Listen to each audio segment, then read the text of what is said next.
Hey, everybody, this is MarshaunO, your favorite relationship strategist, and I help Black Christian women that are married or in long-term relationships to stop feeling disconnected and unloved and shift you to feeling heard, understood, and appreciated via my books, my digital courses, as well as my group coaching program. Now, before I jump into today's topic, which is the pitfalls of communication, I want to extend the invitation for you to take the quiz. Does your relationship need a rescue quiz? Go ahead and find out in the link in the description box below, because you need to know if your relationship is something that you need to save, that you need to just work on, that you just need to improve, or literally if you need to get rid of that person and work on yourself completely. So now we're going to jump into the pitfalls of communication, and I have 5 things that I'm going to bring to your attention today. So one of the first pitfalls in communication is literally not listening. Like, that is the biggest thing that I'm hearing. That is the biggest thing that I know that hinders people from really hearing what their partner or spouse is trying to convey to them, because instead of them listening, they are cutting off their spouse. They're trying to finish the spouse's sentence, and that is not you really listening. And active listening is one of the best ways to mention that you are literally listening, so you can be a better communicator as well as a better listener. Now, what is active listening? Active listening is where you are literally being quiet, allowing your spouse to get out what they need to get out so you are able to receive it. And while you are listening, you are literally regurgitating, if you will, or repeating in your own words what he actually mentioned to you, so you can say, so he can know that you are listening as well as understood which was actually being said. And if you got it wrong, basically, then guess what? Now you two can have a conversation, a clarifying conversation, to get what he was really trying to say out. So not listening is one of the very first things, the pitfalls of communication. The second pitfall of communication in your relationship specifically is believing that you already know what your spouse will say, right? That you already know what your spouse will say and how they will respond. And I know that this one could be a tough one, because if you get the same behavior over and over again, then we have patterns that we follow. So then when you hear someone saying that I already know what they're going to say, it's because the pattern has already been established. And so, but instead of you falling into that pattern and going on along with that program, now you need to have more faith in your spouse, ask more qualifying questions, right? When they do have that same response, if that is what happens.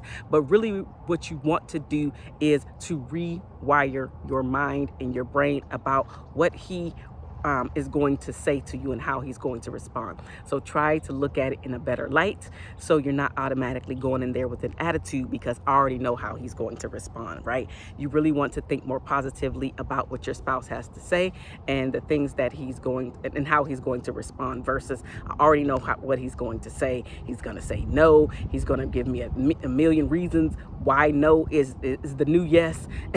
And he's also going to keep asking me over and over again, where I'm just going to get tired to the point where I don't want to have this conversation over and over and over again, right? So that's point number 2. I'm sorry, my thing failed. So now that's point number 2. Point number 3 is literally the judgment of what's being said. This is pitfall number 3 in communication. You're judging what your spouse is saying, or he is judging what you are saying to him. And anytime we feel judged about anything, we do not go back and have that same conversation with our spouse over and over again. After a while, again, the pattern has been laid out. And now, because I didn't get great feelings about the previous pattern, guess what? I do not want to repeat that over and over again. So I already know that I'm going to be judged for what I say. So maybe it's just time for me to just be quiet and not say anything at all. However, you are hindering yourself, and you are actually hurting the relationship when you keep things in, because without going down this rabbit hole, this is where the resentment starts to build up, and then you're looking upside his head, right? You don't even want to be in the same room with them, let alone have sex with them, let alone let him touch you.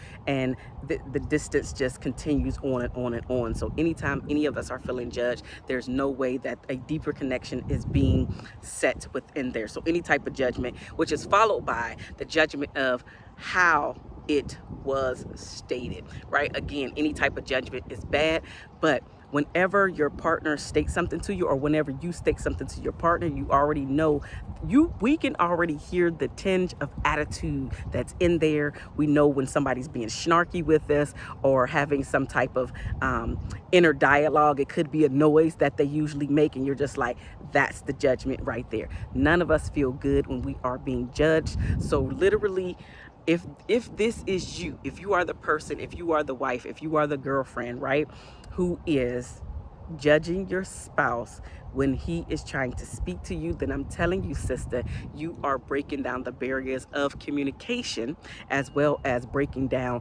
and eventually the love will fade away, because nobody wants to feel judged. We really want our partners and our homes to be a place of peace and safety. And so if I come to you and I always feel like I'm judged by you, then how much of a safe space are you creating for me?